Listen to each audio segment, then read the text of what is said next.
The boy was no stranger to hunger. It clung to him like a shadow, hollowing out his cheeks and tightening his skin around fragile bones. His clothes were no more than rags stitched together with threads of desperation, and his feet were bare, scarred by stones and thorns. He was nameless to most, simply the orphan, a child of no one and nowhere, left to wander in a kingdom that had no room for him. Around him, life was divided into two worlds. The first was the world of the poor, their bellies empty, their eyes sunken, their hands always stretched outward, begging for scraps. The second was the world of the palace walls, shimmering in the sunlight, its windows glowing at night with warm light, and its halls overflowing with food enough to feed thousands. Between these two worlds stretched an invisible line, sharp and merciless, which children like him were forbidden to cross.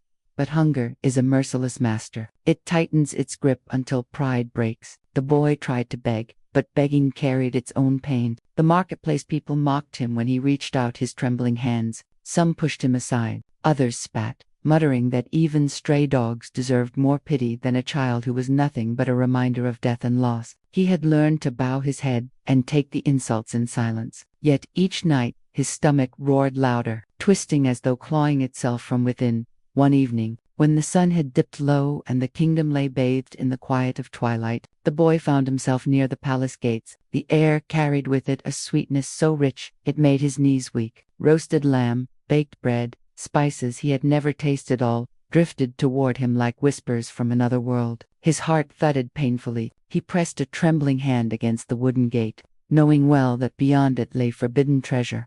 He told himself he would only look, just a glance, just a breath of the scent. But hunger was not patient. Hunger did not negotiate. As darkness thickened and the palace guards changed shifts, the boy's body moved with a will of its own. His thin frame slipped past a narrow opening, his feet quiet against the cobblestones. His heart pounded in his chest so loudly he feared the sound alone would betray him. Inside, the palace kitchen glowed like a miracle. Long tables were spread with golden fruits, steaming meat, and bread stacked high in baskets. Servants moved back and forth, laughing as they prepared dishes for the banquet hall. The boy froze, watching them from the shadows, his eyes wide with disbelief. Never in his life had he seen so much food gathered in one place. It was not just a meal, it was a mountain of plenty.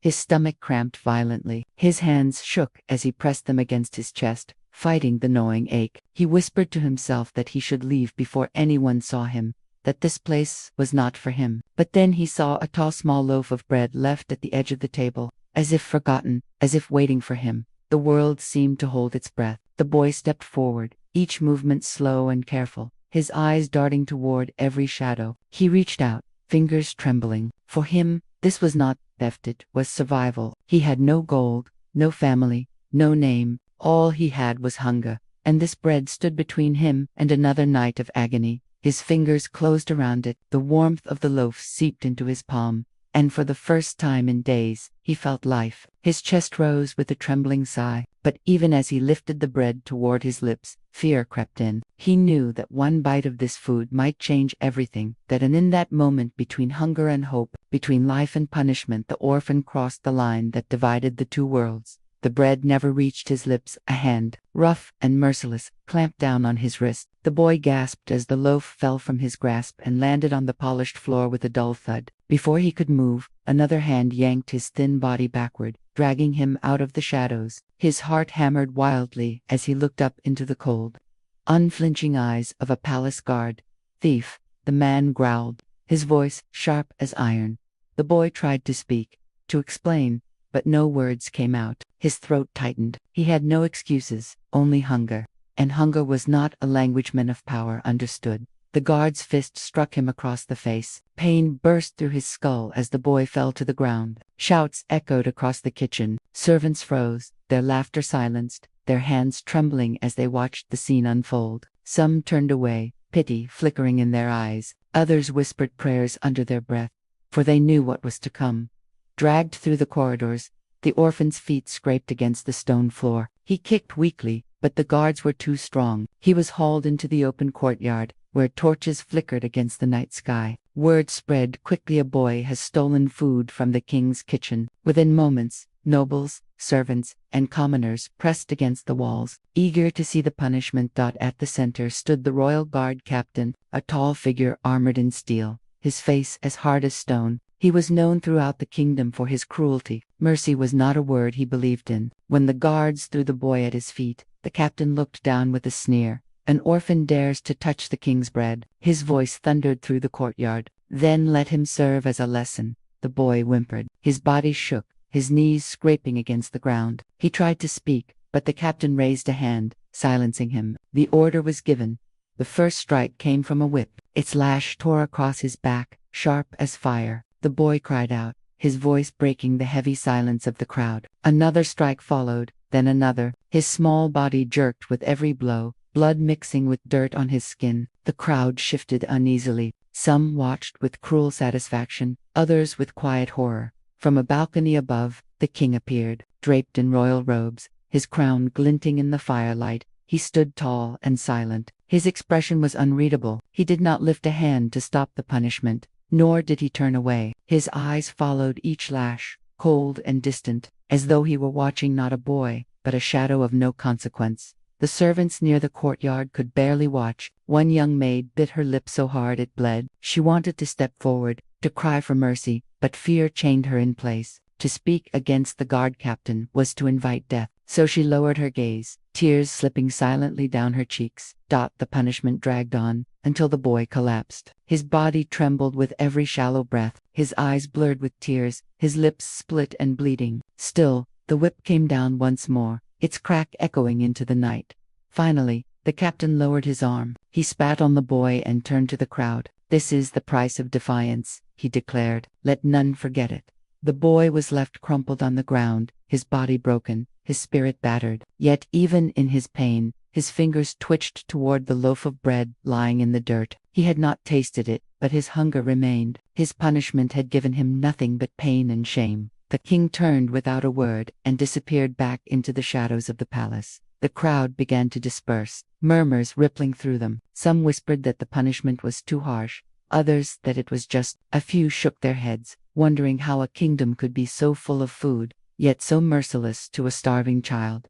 The boy was dragged outside the palace gates, his body dumped on the cold ground like refuse. The guards left him there, bloodied and weak, his breath shallow. He stared at the night sky, stars swimming above him. Every part of him ached, but deeper than the pain was a fire, small, faint, but alive. The orphan did not know it yet, but this moment, this humiliation before the king, would be the seed of something far greater.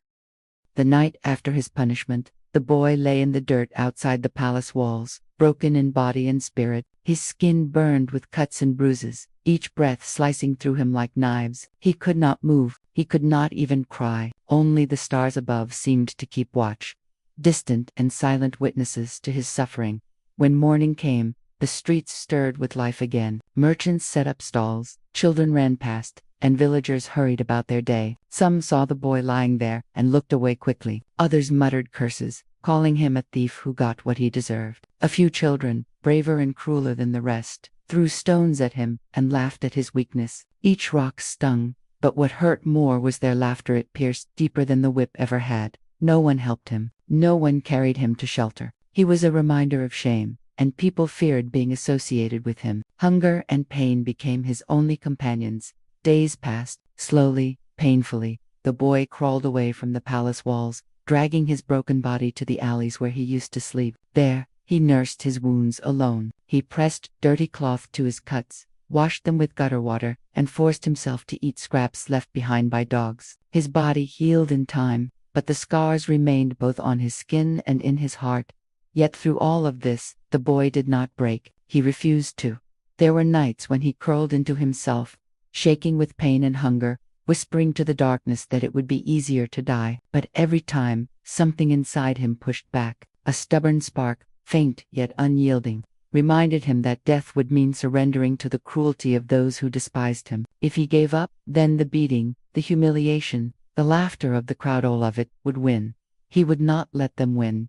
The seasons shifted. His body grew leaner, harder, as if molded by suffering itself. The orphan learned how to endure silence, how to swallow shame, and how to rise again each day despite the stares, the whispers, the stones, But something else began to awaken in him. At first, it was only small things. He noticed how people moved, how their eyes gave away what their mouths did not. He saw when merchants lied about their goods, when neighbors hid food, when men argued in the streets. His hunger had sharpened him. It forced him to see beyond words and into the truth hidden beneath.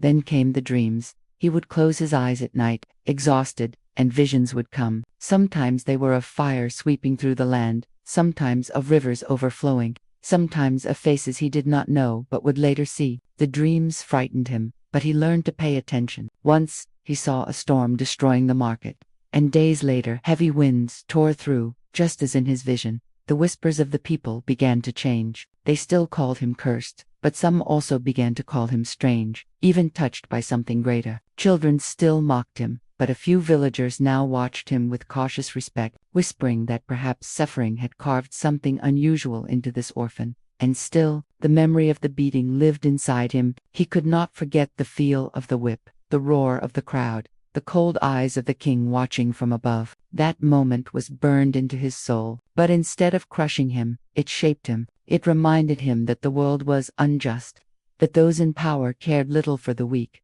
The boy carried his scars with quiet pride. He had survived what should have destroyed him, and though the world saw him as nothing, he began to sense that his life would not always remain in the dust.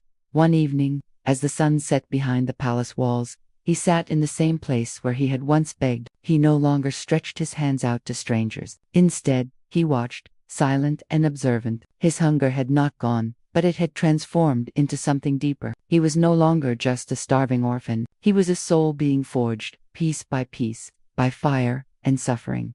And somewhere deep within, a voice whispered to him, not with words, but with certainty, "You will rise. From the dust you will rise." The boy did not know how, nor when, but he believed it, and that belief was enough to carry him through the silence. The king sat on his throne, but peace never sat with him.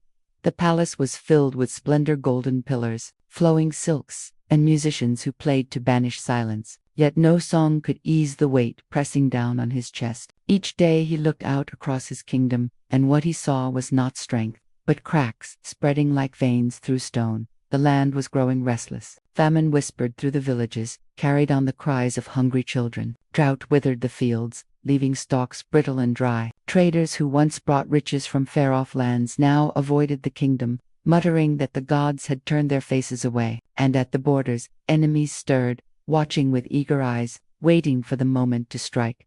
The king's council brought him news each morning, their voices heavy with fear, disguised as caution. They spoke of shortages, of riots threatening to break, of soldiers demanding higher pay, but never solutions, always problems, piling one on top of another like stones ready to crush him. At night, when the torches were dim and the halls silent, the king found himself haunted, not by armies, not by famine, but by the memory of a boy, the orphan. He could still see him, thin, trembling, dragged before the crowd, with stolen bread in his hand. He remembered the sound of the whip cutting through the air, the cries that followed. He remembered the loaf of bread, fallen into the dirt. And though he had stood tall that night, outwardly unmoved, something inside him had stirred. Why had that boy's eyes stayed with him? Why, when hundreds had been punished before, did this one child not fade from memory? He tried to push it aside, telling himself it was weakness. A king must not bend for the lowly. A crown was not worn with pity, but with strength. Yet the image returned again and again, as if carved into his mind. The king began to wonder, what was justice? Was it order enforced through fear, as his father had taught him, or was it mercy, which he had always been told was dangerous? For mercy invited chaos. He walked the palace gardens alone, staring at the fountains that still poured while villages thirsted. He dined at feasts where servants stacked meat and wine until the tables creaked. Yet outside his gates the poor fought over scraps, and in every full plate he saw the face of the orphan, eyes hollow with hunger. The kingdom, too, seemed to echo his doubts. Murmurs began to spread among the people, whispers the guards could not silence. "A child of dust will humble the crown," they said. Some claimed it was only superstition, a tale born from suffering, but others believed it was prophecy. The king dismissed such talk in public, but in private the words gnawed at him. A child of dust, could it be the boy? Could it be that the lowest among them was destined to bring him to his knees? The thought chilled him, but it also struck something deeper. Fear not of the boy, but of himself. For, if the prophecy was true, it meant his throne was not unshakable. It meant that power, no matter how gilded, could be humbled by weakness. Nights grew longer for the king. Sleep fled from him, leaving him pacing through the corridors, while the rest of the palace dreamed. He carried himself with the same stern face before his court, but inside, he felt the edges of his certainty crumble. He remembered his father's words, "A ruler who hesitates is a ruler undone." Yet now, hesitation stalked his every thought. He was no longer certain what it meant to rule, or what it meant to be just. Outside, the land withered, crops failed, rivers thinned, and unrest grew. And though the king had armies, gold, and laws, he felt powerless. What weapon could silence hunger? What guard could whip despair from the people's hearts? And still, the memory of the orphan lingered. His cries at the whipping post rang louder than the songs of his musicians. His frail body seemed to grow larger in the king's mind, until it stood taller than the palace itself. The king's dilemma deepened. To admit mercy now felt like weakness, but to continue, as he had always ruled, felt like doom. As he looked out from his balcony one evening, watching the city lights flicker against the darkness, he whispered words he never would have spoken before. What is a king, if he cannot feed his people? The question hung heavy in the night air, with no answer to soothe him, only the whisper of prophecy, carried like a shadow. A child of dust will humble the crown. The days after his punishment passed like shadows crawling across the earth, slow, painful, yet never-ending. The orphan's body carried scars from the whip, lines carved into his skin like reminders of his crime, daring to eat what was never meant for him. Hunger gnawed at him still, sharper than the lashes had ever been, yet something had changed inside him. Where pain had once bent his head low, now it seemed to carve him into something harder, something unyielding. The other orphans whispered about him. Some pitied him, others feared him, for they believed no child could defy the king and live unchanged. They saw how he sat in silence, staring not at the dirt but at the horizon, as if waiting for something beyond the suffering that trapped them all. The people of the city began to notice him too. When he walked through the markets with his thin frame and bruised skin, the women selling fruit would pause, the men lifting sacks of grain would lower their voices. There was something in his eyes, something defiant. Though he never spoke of rebellion, his silence became its own kind of strength, louder than any outcry. It was a widow who first placed a hand on his shoulder, offering him bread without asking for anything in return. Then a farmer gave him water. Slowly, as if drawn by an unseen force, the people who had little began to share what they had. They said among themselves, "This boy carries our hunger, our shame, and yet he walks." The orphan, though, did not see himself as a symbol. He was simply surviving. He worked where he could, carrying stones for builders, tending fields, sweeping floors. Every coin he earned, he gave to those even hungrier than him. For he remembered what it was like to feel the lash for stealing food, and he swore that no child should ever have to choose between hunger and punishment. Word of his quiet kindness spread beyond the alleys. In villages struck by famine, mothers spoke of a boy in the city who gave away what little he had. Merchants whispered of him as they traveled, saying, "There is one who suffers with the people, not above them." The priests, too, began to murmur. They recalled the old prophecy, half forgotten in the dust of temples. A child of dust will humble the crown. Many believed the orphan was that child. Some declared it openly, others kept it in cautious whispers. But the idea took root like a seed in parched ground. The king's spies carried these whispers back to the palace. They told him the boy lived still, that people gathered around him, that his name was spreading in secret prayers. The king's heart twisted at the reports.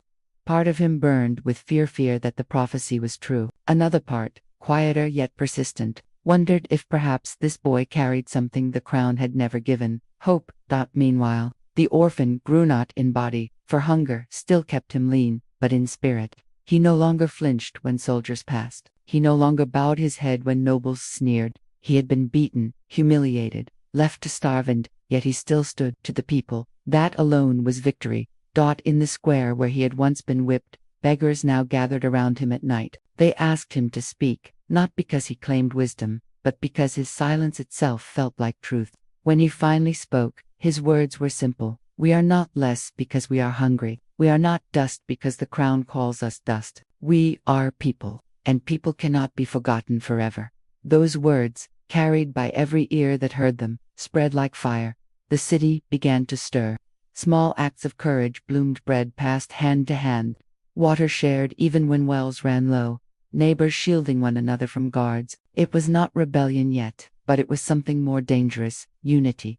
The orphan did not seek to lead. He sought only to endure.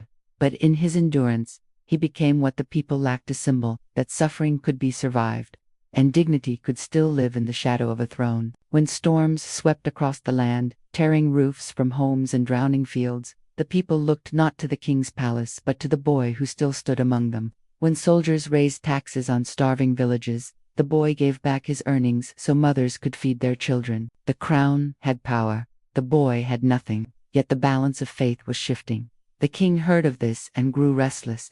At night he walked his chambers, thinking of the orphan, this child who had nothing, yet commanded hearts. Could such a boy truly humble a throne built on centuries of rule? The king ordered the boy to be watched, but the more his spies reported, the heavier the king's heart grew. For every tale of the boy's endurance made the king's own strength feel hollow. And so the orphan rose, not to power, not to riches, but to a place no crown could command: the heart of the people. The kingdom could not endure much longer. Hunger, like a plague, crept into every home. Villages emptied as families fled in search of food. Children lay weak on the streets, their cries soft, as though even their voices had grown tired.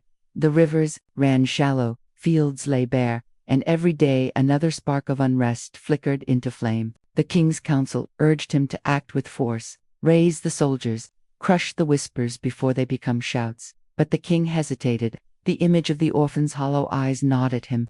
Each lash he had once permitted now seemed to echo in the cries of his people. But hesitation came at a cost.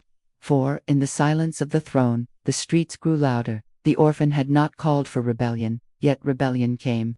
The people gathered around him, desperate for more than survival.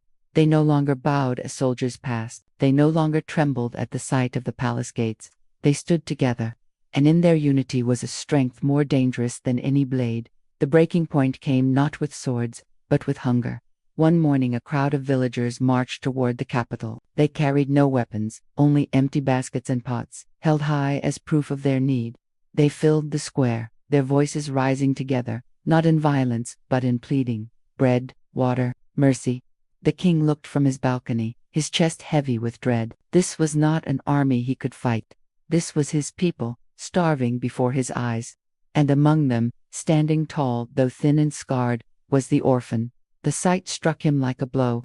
The boy he had once seen as nothing more than a thief now stood as the heart of a multitude. The guards panicked, unsure whether to drive the people back or hold their ground. The council begged the king to order the crowd scattered, yet the king's voice faltered. For as he looked at the orphan, he felt not defiance but something great. The crowd grew restless. Hunger twisted into anger. A stone flew against the palace gates, then another. Mothers clutched their children, fathers shouted curses, and the air grew thick with desperation. The orphan raised his hand. The square fell silent. He did not call for violence. He did not demand the king's fall. His voice was calm, though it carried like thunder through the crowd. We do not come to destroy. We come to be heard. We do not ask for gold, only bread. We do not seek to shame you, only to remind you we are your people, and without us, there is no crown. The king staggered back from the balcony, his heart pounding. These words pierced deeper than any blade. He saw now that the boy's strength was not in rebellion but in truth. The people loved him because he endured what they endured, and gave even when he had nothing. The council, frightened, urged him again: give the order, silence them. But the king's lips would not form the command, for deep within, he knew it would not be the people who broke first, it would be him. The breaking point was not in the square, but in the king's heart. He remembered his father's voice, teaching him that fear was the only chain strong enough to bind a kingdom. Yet now he saw that fear had brought him to this moment. A throne surrounded by hunger, a crown heavy with guilt. Another cry rose from the crowd. A woman held her child aloft, frail and fading. Her voice cracked as she shouted, "If the king will not feed us, then he is no king." The orphan stepped forward, closer to the gates, closer to the palace. His presence alone stilled the people. His silence was louder than their rage. And for the first time in his reign, the king trembled. The guards tightened their grip on their weapons. The council hissed threats in his ear. The people held their breath. All waited for the crown's response. The king's gaze locked with the orphans across the square. And in that moment, the weight of the prophecy fell upon him. A child of dust will humble the crown. He felt it now. The crown had not been shaken by armies, nor by gold, nor by the might of kingdoms. It was humbled by hunger, by endurance, by a boy who had nothing and, yet everything. The breaking point had come. The question was no longer if the king would bow, but when. The palace square was a storm of silence. Thousands had gathered, pressing close, their eyes fixed on the balcony where the king stood. The air was heavy not with swords of fire but with the weight of hunger, grief, and expectation. And at the center of it all, just beyond the palace gates, stood the orphan. He was no longer the frail boy who once stole bread in the dark of night. He stood with quiet strength, scarred but unbowed, his eyes steady as they met the king's. His presence alone steadied the restless crowd. The king's chest rose and fell, each breath sharp as though he carried a mountain. His council whispered at his side, their voices frantic, "Do not bend, do not yield. To bow is to lose your crown." But the king's crown already felt like a chain. His throne felt like a prison. His people were not enemies, they were his burden, his blood, and he had failed them. The orphan's voice broke the silence. Calm but piercing, "You struck me once for taking bread, yet now your people starve before your gates. Tell me, O king, who is truly guilty?" Gasps rippled through the crowd. All eyes turned to the throne. The king's hands trembled. He looked upon the orphan and saw not defiance, but truth. He remembered the boy bleeding in the square, beaten for daring to live. He remembered the eyes of his pepelies that no longer feared him, but judged him, and something within him broke. Slowly, the king descended the steps of his balcony. Each step echoed like thunder in the still air. Guards moved to block him, but he lifted his hand and they froze. His council shouted warnings, but he no longer heard them. The king walked until he stood face to face with the orphan, separated only by the great iron gates. Then, with trembling hands, he commanded the gates to be opened. The orphan did not move. He stood in the dust, the same dust from which he had risen, waiting, and before all the people, before nobles and beggars, before guards and servants, the king fell to his knees. The square erupted not in violence, but in gasps, cries, and tears. The sight was unthinkable. A king bowing before the child once beaten as a thief. The king's voice shook as he spoke, loud enough for all to hear. "I was blind. I was cruel. I thought strength was in the crown upon my head. But today I see true strength was here, in the dust, among the people I failed. Forgive me." The orphan's eyes glistened, but his face was calm. He did not lift the king quickly. Instead, he let the silence settle, let the moment burn into the memory of all who watched. Then, with gentle hands, he reached down and raised the king to his feet.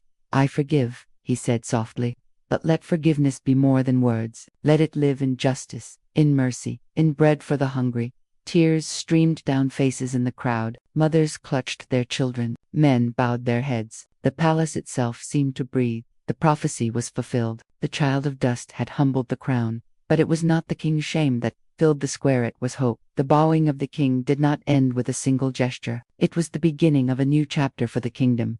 In the days that followed, whispers spread across the land. Farmers in distant villages, beggars in forgotten streets, even nobles in their marble halls, spoke of the moment when a crown bent to dust. Some called it weakness, most called it justice. All knew it was history. The king humbled, kept his word. He commanded that the royal granaries be opened. For the first time in years, the poor tasted bread without fear of punishment. Water from the palace wells flowed freely into the hands of the thirsty. Decrees were written, not in the language of power, but in the language of mercy. The orphan, though lifted in honor, never sought a throne. He refused robes of silk and jewels of gold, choosing instead to walk among the people as he always had. He sat with beggars, shared meals with widows, listened to the cries of children. When people knelt to him, he lifted them quickly, saying, "Stand, we are the same." Yet even in his humility, his voice carried great weight. When he spoke of justice, the king listened. When he spoke of compassion, the nobles obeyed. He became a teacher, not of books, but of life, a reminder that dignity was not given by crowns, but by character. The palace itself changed. The kitchen that once overflowed with wasted feasts became a place where meals were prepared for the hungry. The hall where he was once beaten became a hall of council, where commoners could speak and be heard. The very stones seemed to remember, and in remembering, they were redeemed. But the orphan never forgot. One evening, he returned to the courtyard where his punishment had been carried out years before. The scars on his back still burned when the memory returned. Yet he stood tall, not as a thief in chains, but as a man whose suffering had birthed strength. Children ran past him, laughing as they carried loaves of bread given freely from the palace stores. Their joy was a song louder than any cry of pain he once uttered. He closed his eyes and breathed deeply. The air smelled of hope. The prophecy had not merely humbled a king, it had lifted a people, and in lifting them, it had changed the course of history. Years later, when travelers asked about the kingdom, they were told not only of a powerful ruler or grand palaces, they were told of the day when an orphan, once broken in dust, forgave a king. They were told that mercy rebuilt what pride had destroyed, and so the legacy endured, not in monuments of stone, nor in crowns of gold, but in the simple truth that even the lowliest can rise, and even the greatest can bow.